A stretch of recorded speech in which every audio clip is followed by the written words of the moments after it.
We're diving into a bit of a sensitive topic today, Yeah. but it's incredibly important. Right. We're going to be talking about suicide risk in older adults. Okay. And we're using a source from the National Initiative for the Care of the Elderly in Canada. Oh, interesting. Yeah, it's called Suicide in Older Adults. Okay. It's their information tool. Oh, yeah. And I got to say, some of the stuff I learned prepping for this deep dive Yeah. was really eye-opening. I bet it's a topic that really, I think, deserves more attention. I agree. Because there's a misconception that suicide is primarily affects younger generations. Right. When in reality, it's much more complicated. Yeah. One of the first things that really struck me Mm-hmm. was this statistic about men over 80. Okay. They actually have a higher suicide rate than those between 60 and 79. Wow. Which is so counterintuitive. It is, and we're going to get into it Yeah.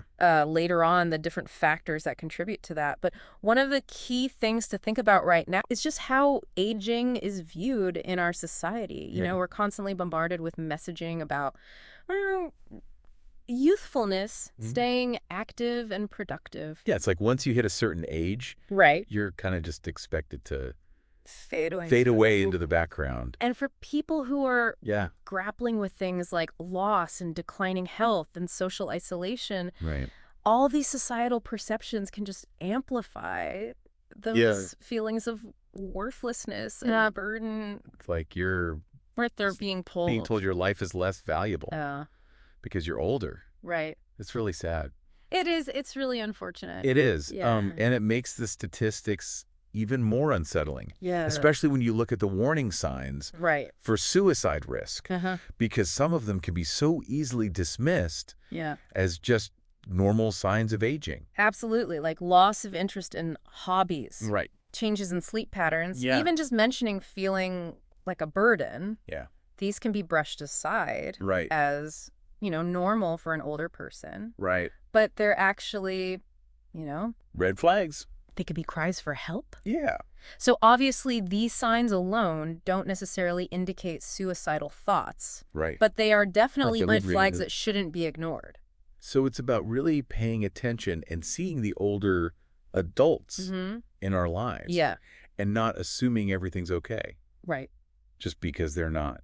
Outwardly expressing distress. Yeah. Outwardly expressing distress. It's about going a little deeper and having those conversations. Like, how are you really doing? Yeah. And being prepared to hear an answer you may not like. Exactly. And that can be the tough part. Yeah, for sure. Yeah. It can be, but we don't have to have all the answers either. Right. Sometimes just listening with empathy and offering support without judgment can be the most helpful thing. Okay. So we've talked about societal perceptions and warning signs, but let's dig a little deeper into Yeah. the why. Okay. And this source really emphasizes loss as a major risk factor. Yeah. And it's not just one type of loss. No, it's multifaceted. Oh. It's the loss of loved ones. Yeah. The loss of physical abilities and independence. Right. The loss of purpose that comes with retirement or changes in social roles. It's a lot. It is. And those losses can chip away Yeah. at someone's sense of self and lead to feelings of emptiness and despair. Right. And the source mentions that they can often compound, Yeah. create like a domino effect. Yeah. Yeah. It's not hard to imagine how overwhelming that would be.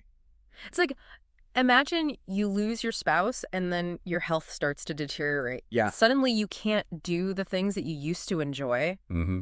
That sense of control over your life just slips away. Yeah. And the losses just start to feel insurmountable. And then you layer on top of that Right. declining social networks, maybe living alone, Mm-hmm. the feelings of being a burden that we talked about earlier. Right. It's like a recipe for hopelessness. It really is. And those factors often stem from those underlying losses, too. Yeah. It's the loss of connection, purpose, that sense of belonging that can make life feel meaningless. It really paints a bleak picture, Yeah. doesn't it? It does. And then on top of all that, there's added challenges. Yeah. Chronic illness, Yeah. pain, substance abuse, mood disorders, Right. all of which the source says are very common among older adults who die by suicide. Yeah, and these conditions can have a huge impact on mental and emotional well-being. Right. So when you combine that with the other risk factors we've talked about, Yeah. it creates an incredibly vulnerable situation. It really is like this perfect storm of vulnerability. Yeah. And that brings us to this really sobering statistic from the source. Okay. 1 in 4 Wow.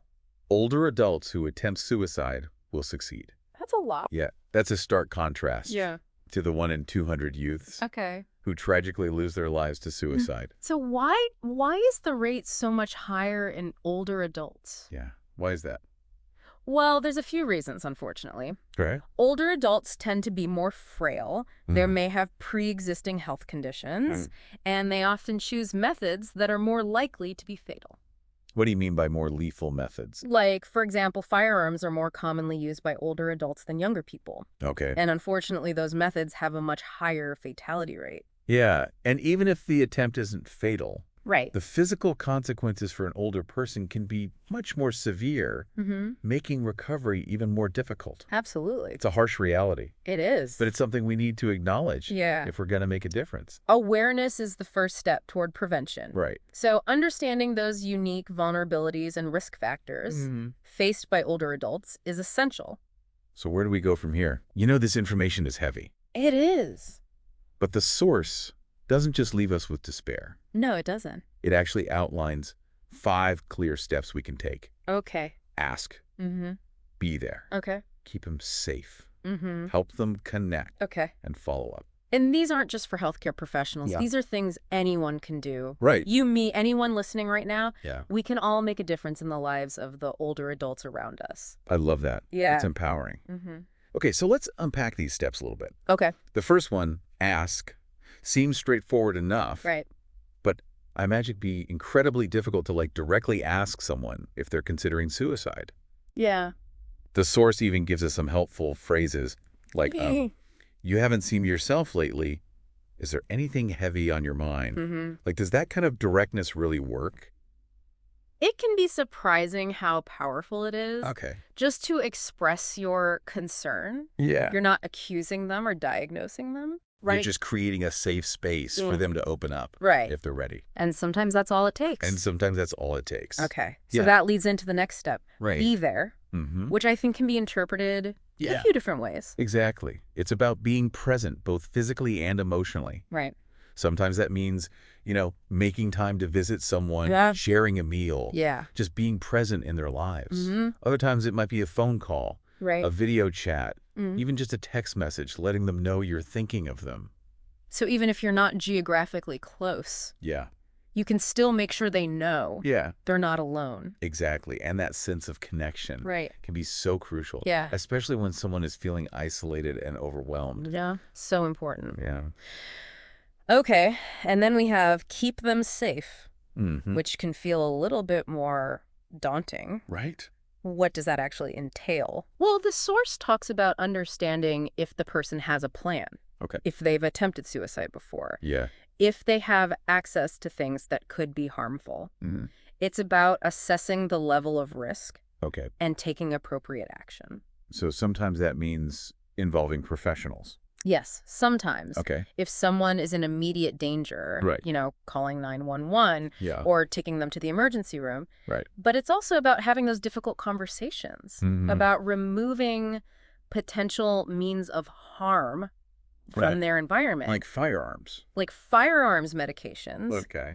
That could be used in a suicide attempt. So it's about prioritizing their safety. Yes. Above all else. Absolutely. Okay. And then once that immediate crisis is addressed, there's help them connect. Right. And this is where we link that person up with resources and support systems that can provide ongoing care. Yeah. So this could be connecting them with a therapist, a support group, even just helping them reconnect with friends and family members. So it's about creating that web of support. Exactly. A web of support. Around them. Reminding them that they're not alone in this. And then finally we have follow-up.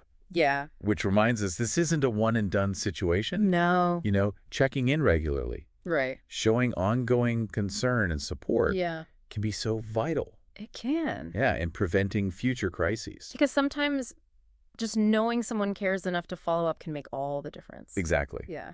Okay, so we've talked about these individual steps, but what about more general resources? Yeah. Like what's available for people who are struggling or for those who are worried about someone else?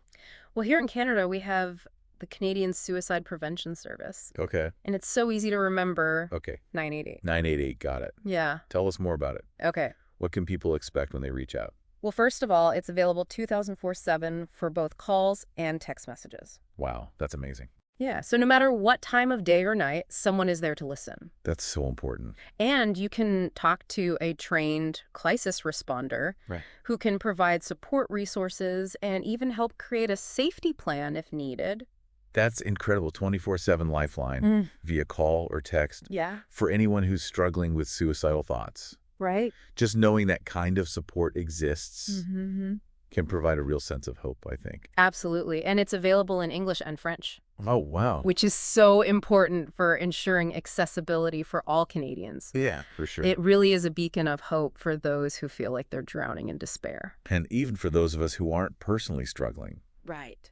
Just knowing about this resource means we could potentially be a lifeline for someone else. Exactly. Right? Can share that number, offer support, encourage someone to reach out. It's a powerful reminder that we all have a role to play in suicide prevention. It is. Yeah, I agree with you. It's about creating a culture of caring. Of looking out for one another. Yeah. Breaking down the stigma surrounding mental health and suicide. We can all be part of the solution. Well said. Thank you. We've covered a lot of ground in this deep dive. Yeah, we have. And I gotta say, some of it has been emotionally challenging. I understand. Yeah. But I also feel a sense of hope. Knowing that there are concrete things we can all do to support the older adults in our lives. Absolutely. And remember, these conversations can be life-saving. Yeah. You know, something as simple as a phone call, a listening ear, a genuine expression of concern can make all the difference for someone who's struggling. You know, one of the things that really stuck with me from the source material was the emphasis on the impact of societal perceptions on older adults. It made me think about how we as a society can do a better job of valuing and respecting our elders. That's a really important point. Yeah. We need to challenge ageism. Right. Celebrate the wisdom and experience of older adults. And create communities where they feel valued and connected. Yeah. That sense of belonging can be incredibly protective against those feelings of isolation and despair. We need to shift our perspective from viewing aging as a decline to seeing it as a continuation of life, a different stage with its own unique challenges and opportunities. Exactly. Aging isn't something to be feared or dreaded. Yeah. It's a natural part of life. Yeah. And it's something that we should approach with compassion, understanding, and support for one another. Before we wrap up this deep dive, I want to encourage everyone listening to check out the National Initiative for the Care of the Elderly's website. Yeah. They have a ton of information on this topic. Great resource. And many other issues related to aging. We'll be sure to include a link in the show notes. Welcome. So as we close, I think the key takeaway here is the conversation doesn't end here. Right. Suicide risk in older adults is a complex issue. It is, but it's one we can address through awareness, understanding, and action. Couldn't have said it better myself. And I want to leave our listeners with this final thought. Okay. Recognizing the signs, reaching out, offering support, these seemingly small acts can have profound life-saving consequences. Yeah. We can all play a part in fostering a society where older adults feel valued, connected, and supported. There is hope and there is help. Let's be the change we want to see in the world. Thanks for joining us for this deep dive. My pleasure.